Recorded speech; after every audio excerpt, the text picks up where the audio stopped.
soal.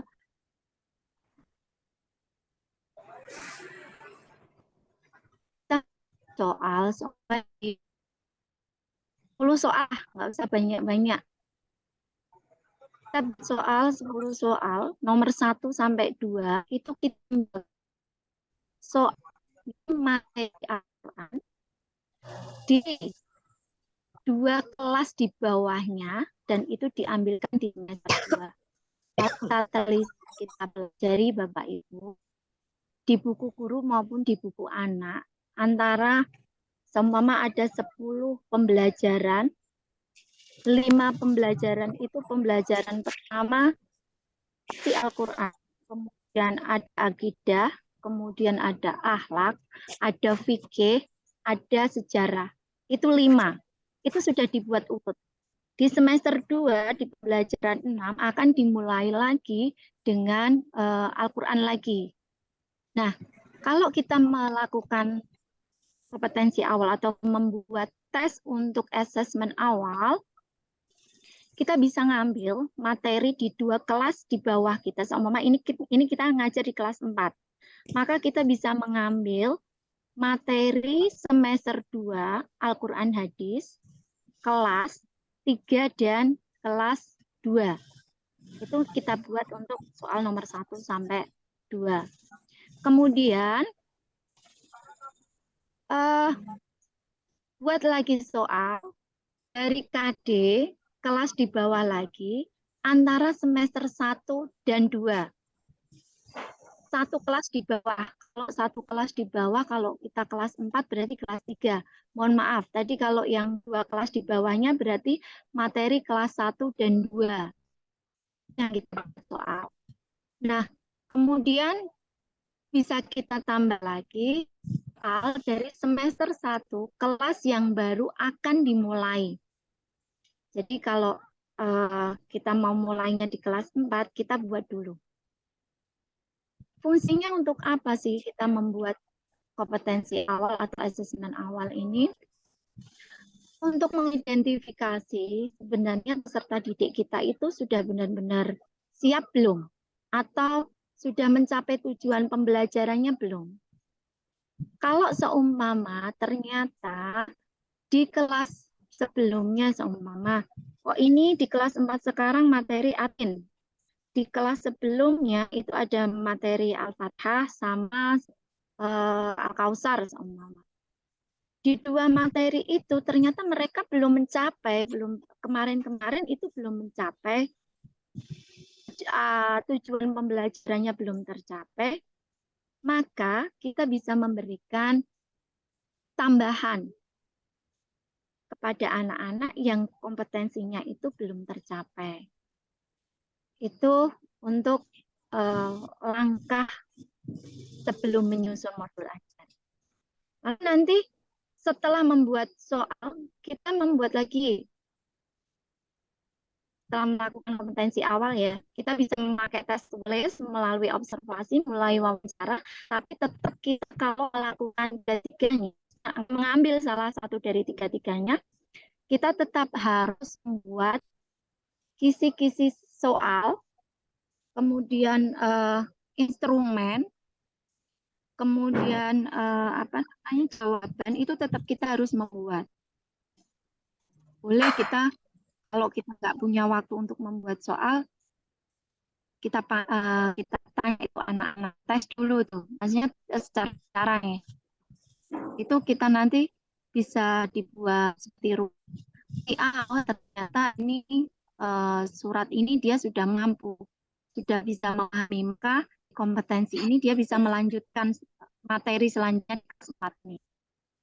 Tapi kalau memang belum tercapai, maka kita perlu memberikan tambahan di luar pembelajaran kita. Itu untuk asesmen awal. Setelah menyusun itu, kita membuat atau memetakan gaya belajar anak. Gaya belajar ini ada 3. Auditori, kemudian ada visual, kemudian ada kinestetik. Auditori itu anak-anak yang kecenderungan belajarnya adalah dengan mendengarkan penjelasan guru. Ini bisa juga dengan baca keras. Mendengarkan suara. Kalau yang visual, itu anak yang dia akan mudah memahami sesuatu jika dia itu bisa dengan materinya, dengan matanya, maksudnya menggunakan matanya bisa itu merekam materi yang dia terima.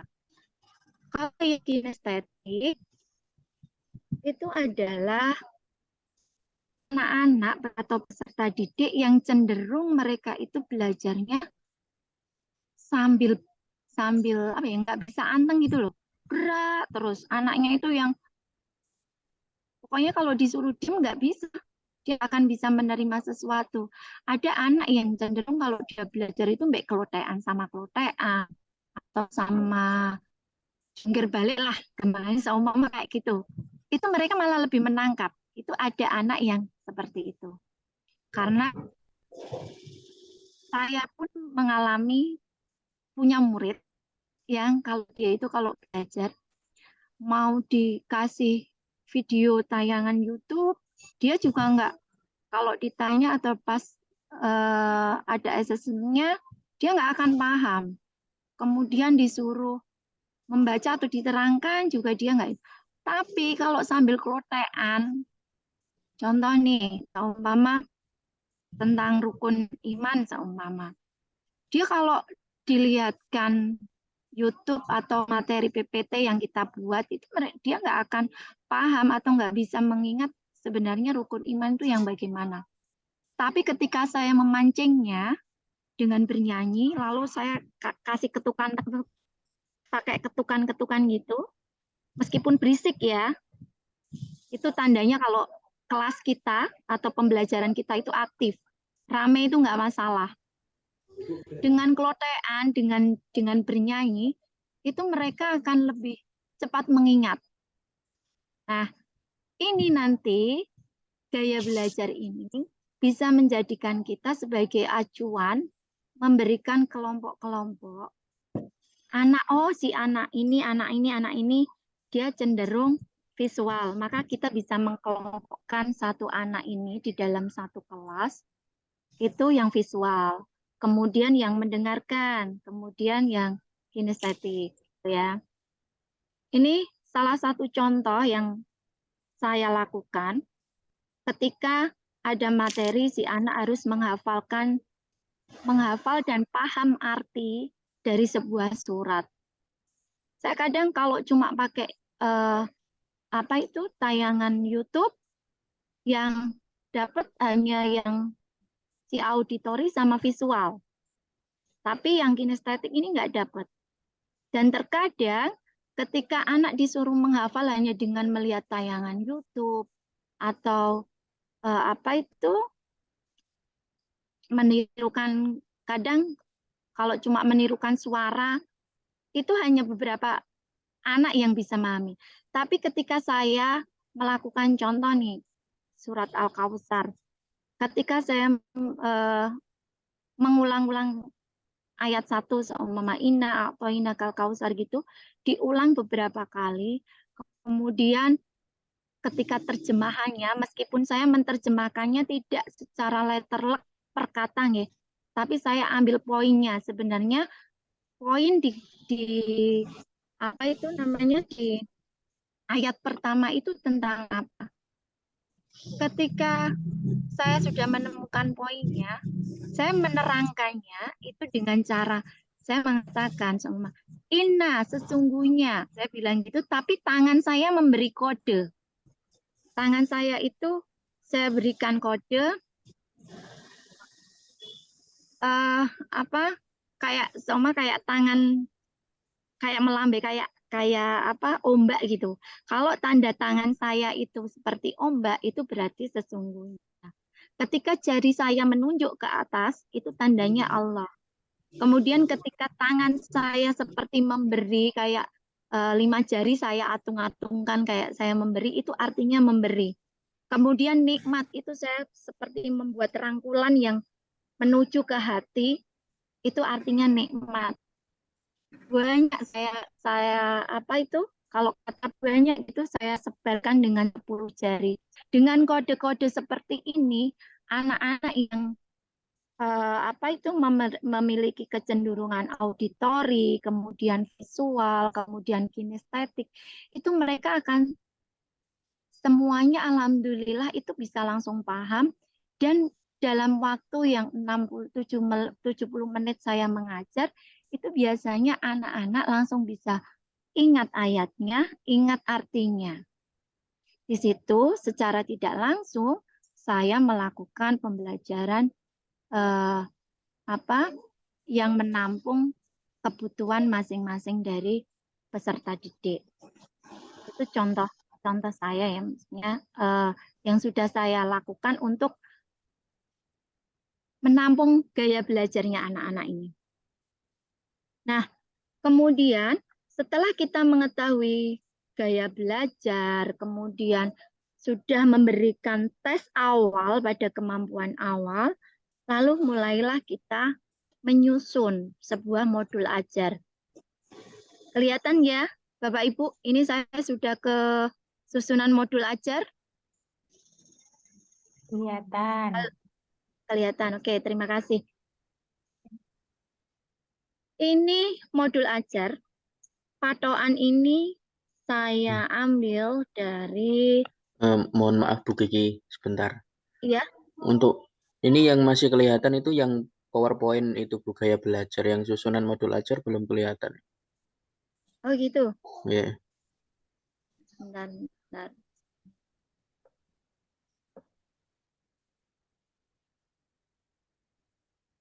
Sudah, Pak? Halo? Apakah Sampun. sudah kelihatan? Ya, Sampun. modul ajarnya sudah, Bu. Oke, terima kasih. Ini modul ajar ini susunannya itu adalah susunan yang saya dapatkan ketika saya PPG kemarin nih. Di dalam menyusun modul ajar itu paling atas itu ada informasi umum yang isinya adalah nama kita sebagai penyusun, kemudian nama institusi kita, kemudian tahun pelajaran, jenjang sekolah, kelas sama semester, lalu alokasi waktu. Kalau di kelas tinggi itu 35 menit, kalau 1 jam jadi 70 menit, kemudian kalau kelas rendah itu 30 menit. Nah, kompetensi awal yang telah dicapai anak-anak di kelas sebelumnya atau di semester sebelumnya itu adalah mengenal iman kepada Allah, malaikat, dan kitab-kitab Allah. Ini adalah kompetensi awal yang telah dicapai anak-anak di kelas 4 semester 2, di mana mereka sudah mendapatkan materi ini. Kemudian, setelah kita menuliskan kompetensi awalnya, kita buat nih profil pelajar Pancasilanya dan moderasi beragama. Kalau di guru agama, yang muncul itu yang harus dimunculkan, itu bukan hanya profil pelajar Pancasila yang harus ditaruh di sini, tetapi juga profil pelajar moderat dalam beragama. Ini bisa diunduh atau didapatkan dari modul atau kita klik cari profil pelajar moderat itu sudah dari Kementerian Agama, dari PAI itu sudah ada. Kita ambil profil pelajar yang sesuai dengan materi yang akan kita sampaikan. Kalau materi keimanan itu profil pelajar yang diinginkan kita untuk bisa dicapai itu aja sih. Ini terkait profil pelajar. Tidak semuanya harus masuk, tetapi disesuaikan dengan pembelajaran yang akan kita sampaikan, materi yang akan kita sampaikan. Setelah kita menyusun pelajarnya, kemudian kita tuliskan prasarana dan sarananya. Kalau itu saya menuliskan sarana dan prasarana, tetapi Profesor Ekrom yang mengajarkan saya materi ini, beliau menyampaikan sebenarnya itu kebalik kalau sarana prasarana. Maka yang ditulis adalah prasarana sarana. Maka saya menulisnya seperti ini. Itu ada ruang kelas, LCD, proyektor, papan tulis, video, LKPD. Sebenarnya bisa juga dimasukkan juz amma, dimasukkan PPT kita, karena sarana itu nggak terbatas nih. Maksudnya terbatas, tapi kalau di lingkungan kita itu kok banyak, atau di lingkungan sekolah kita dan materi kita bisa menggunakan banyak sarana, dan itu memungkinkan untuk anak-anak itu lebih bisa memahami pembelajaran yang akan disampaikan, why not gitu. Boleh-boleh saja. Itu harus tertuliskan di sini. Kemudian target peserta didik. Targetnya itu peserta didik kita itu yang sebenarnya yang bagaimana sih? Apakah anak-anak yang peserta didik yang ada ABK-nya, atau ada anak-anak yang mereka nuwun sewu punya kebutuhan khusus, maksudnya IQ di bawah rata-rata, atau peserta didik kita itu reguler yang umum aja, campur, ada yang memang IQ-nya ada di atas, pokoknya umum, tidak ada apa yang berkebutuhan khusus. Nah, ini yang saya buat, contoh yang saya buat ini adalah peserta didik yang reguler. Tidak ada kesulitan apapun.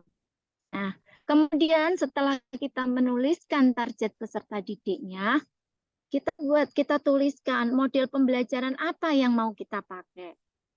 Kalau kita searching atau kita lihat, kita simak di buku guru, buku pegangan guru, itu di situ sebenarnya sudah menunjukkan model pembelajaran yang dipakai. Banyak ya kalau mau kita gunakan, kita mau menggunakan model pembelajaran apa, tidak terbatas pada problem-based learning, project-based learning, tidak hanya itu. Mau pakai number one head together bisa, mau pakai apa yang kayak setik-setik dikasihkan bergantian itu juga bisa. Terserah model pembelajarannya yang disesuaikan dengan anak-anak dan kitanya mau pakai apa, anak-anak bisa nyamannya menerimanya pakai apa. Itu model pembelajarannya. Lalu setelah menuliskan model pembelajaran, kita masuk nih di kompetensi intinya. Di kompetensi inti, itu yang pertama kita tuliskan adalah tujuan pembelajaran. Tujuan pembelajaran ini kalau tidak mau menyusun sendiri atau capaian pembelajarannya sudah ada. Tujuan pembelajarannya sebenarnya karena di kurikulum Merdeka, tujuan pembelajaran itu bisa dikembalikan ke masing-masing guru dan ke masing-masing sekolah. Kenapa kok begitu? Karena seorang guru yang lebih tahu kondisi peserta didiknya. Seorang guru yang tahu kemampuan peserta didiknya. Maka tujuan pembelajaran itu bisa kita yang membuat. Tapi tidak disalahkan juga kalau memang tujuan pembelajarannya itu kita mengadopsi dari yang sudah ada atau yang sudah tertera di buku guru. Gitu ya. Nah, setelah tujuan pembelajaran disampaikan, yang kedua, yang selanjutnya adalah menuliskan indikator tujuan pembelajaran. Kemudian ini boleh tanda 1.2 ini boleh di-skip, boleh dituliskan. Artinya kalau dituliskan 1.2 itu tujuan pembelajaran ini di sini memahami iman kepada Nabi dan Rasul itu adalah tujuan pembelajaran pertama. Kemudian yang menunjukkan sikap berani ini adalah tujuan pertama ini, tapi indikator yang nomor 2. Tapi kalaupun ini mau dihapus, ini juga boleh. Atau ditiadakan juga boleh. Tidak ada larangan. Kemudian setelah menuliskan indikator tujuan pembelajaran, kita menentukan kriteria ketercapaian. tercapainya, kita pengen anak kita itu di dalam materi iman kepada Nabi dan Rasul itu, capaian akhirnya itu, goalnya itu maunya bagaimana. Itu kita tuliskan di sini. Lalu kita menuliskan tentang pemahaman bermakna. Nanti ini kita akan sampaikan ke anak-anak, kita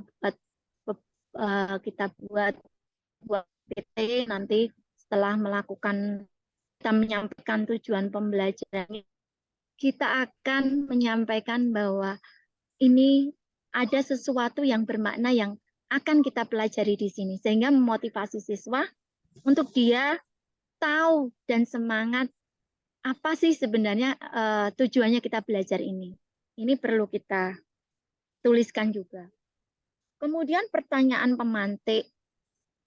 Ini juga pertanyaan pemantik itu kayak buat mancing siswa. Mancing siswa terkait materi yang akan kita pelajari ya.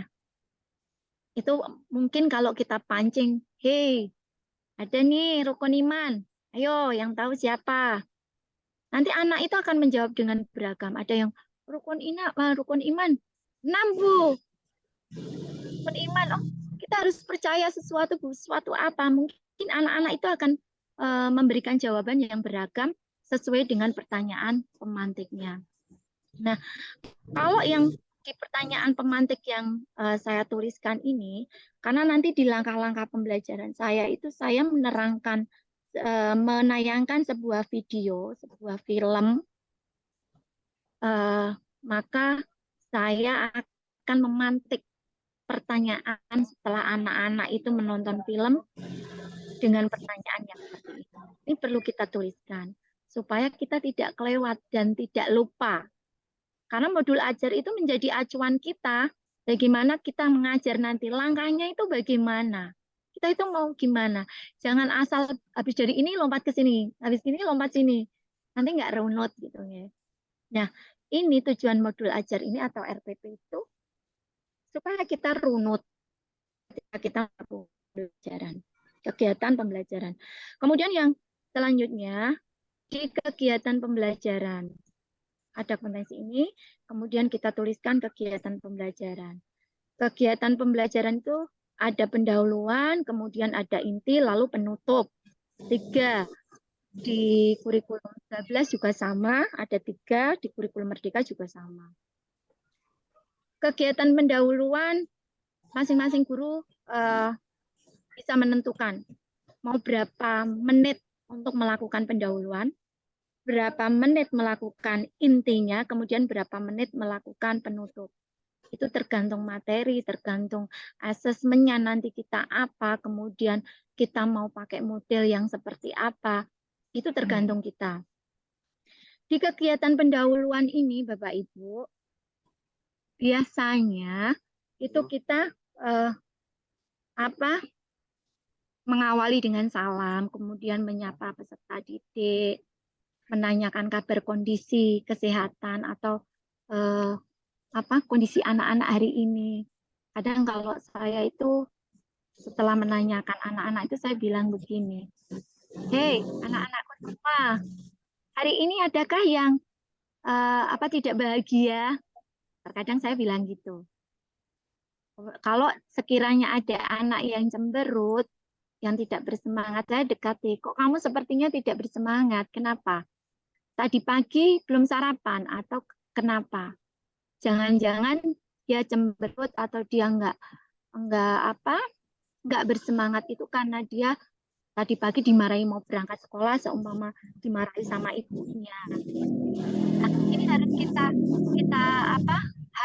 kita itu harus tahu supaya ketika kita sudah tahu kondisinya anak, dia dalam keadaan yang tadi berangkat ikut nggak sarapan, bangun kesiangan, dimarahi ibunya, sampai di kelas dia akhirnya terbawa-bawa masih terngiang-ngiang kata-kata ibunya yang memarahi atau ayahnya yang memarahi. Itu bisa kita rangkul sehingga dia bisa nyaman dan bisa membangkitkan semangat untuk belajar di pagi hari itu. Maka menyapa menyapa anak, menanyakan kondisi, itu bagian dari motivasi, bagian kepedulian kita bahwa, oh iya, Bu Guru itu tidak hanya menyampaikan materi, tetapi Bu Guru juga peduli dengan apa yang terjadi sama diri kalian masing-masing. Lalu setelah itu kita lanjutkan berdoa seperti biasa. Kemudian kalau saya membiasakan ada surat pendek, ada Asmaul Husna. Nah, setelah ini, di 10 menit ini, selain tadi di kegiatan pertama itu, saya lalu membuat kesepakatan kelas atau keyakinan kelas.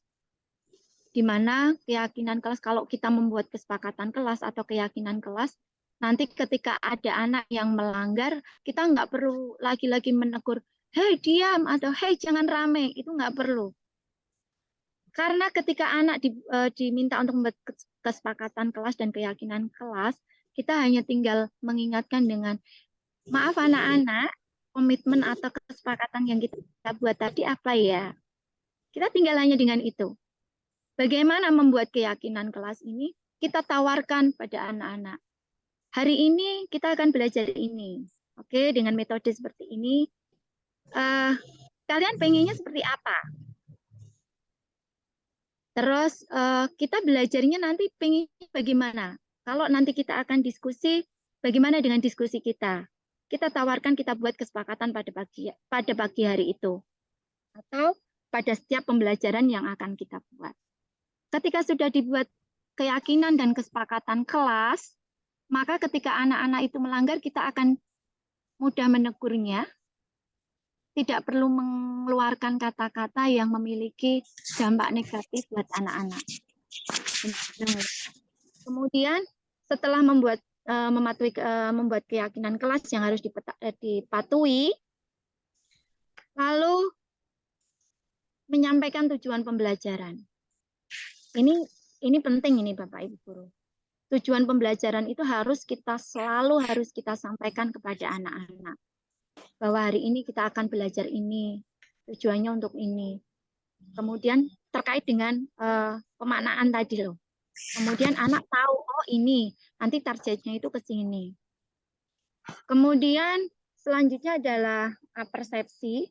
Persepsi itu guru mengaitkan pembelajaran yang telah lalu. Umpama ini tadi dalam memahami iman kepada Nabi dan Rasul, kita bisa nih menanyakan ke anak-anak, di pembelajaran kemarin kita sudah belajar mengenai iman. Adakah yang masih mengingat atau adakah yang tahu iman itu apa? Itu persepsi. Sesuatu yang sudah kita ajarkan kemarin, lalu kita timbulkan ingatannya kembali di hari itu. Lalu setelah persepsi, kita bisa memotivasi peserta didik. Motivasi itu membangkitkan sesuatu supaya anak didik itu bergairah atau belajar.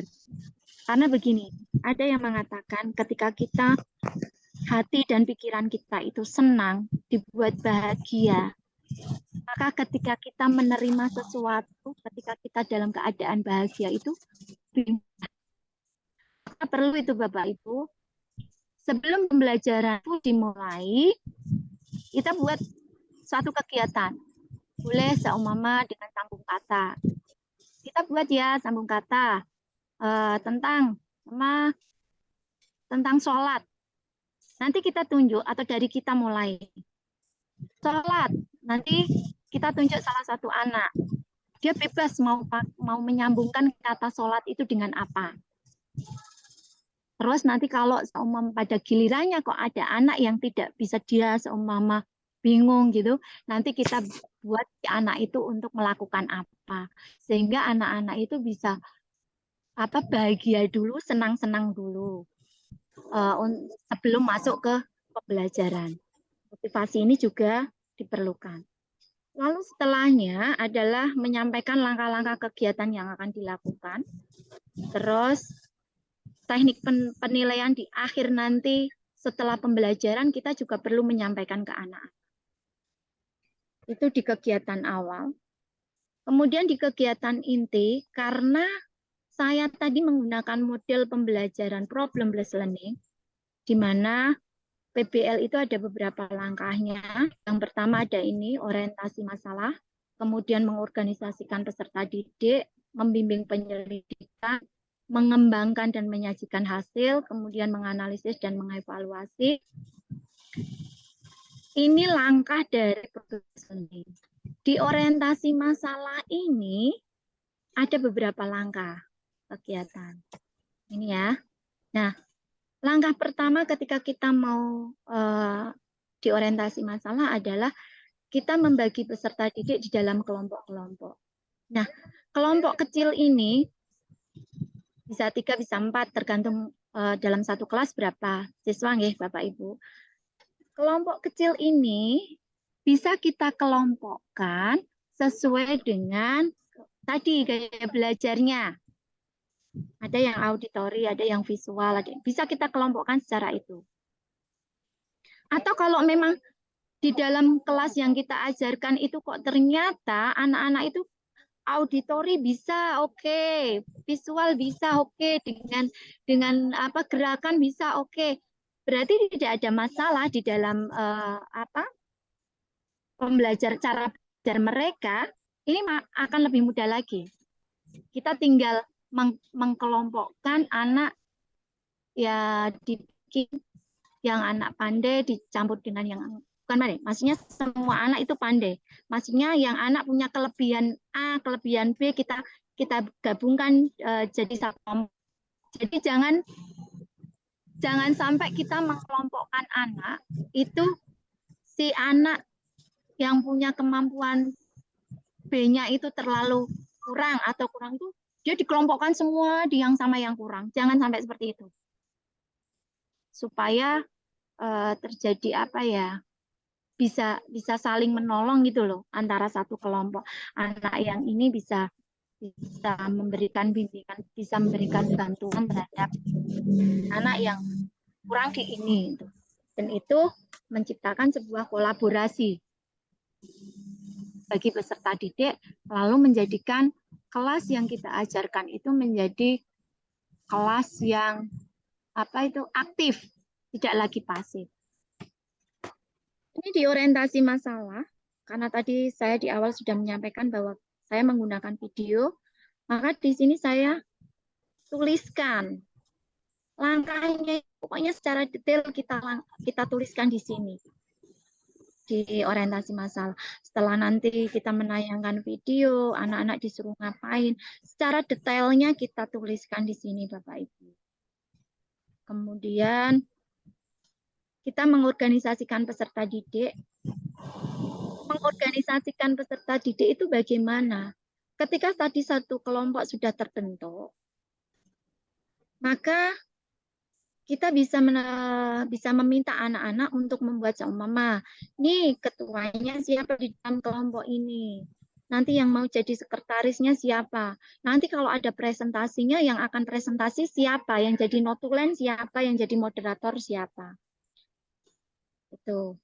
Di dalam mengorganisasikan ini, kita juga mengingatkan lembar kerja peserta didik yang kita bagikan, itu kita mengingatkan anak-anak setelah di organisasi ya, setelah berbagi peran tadi, kita memberikan bimbingan penyelidikan. Maksudnya kita mengingatkan ke anak-anak kalau LKPD-nya bentuknya seumpama di situ ada namanya lembar kerja ya, itu harus ada instruksinya.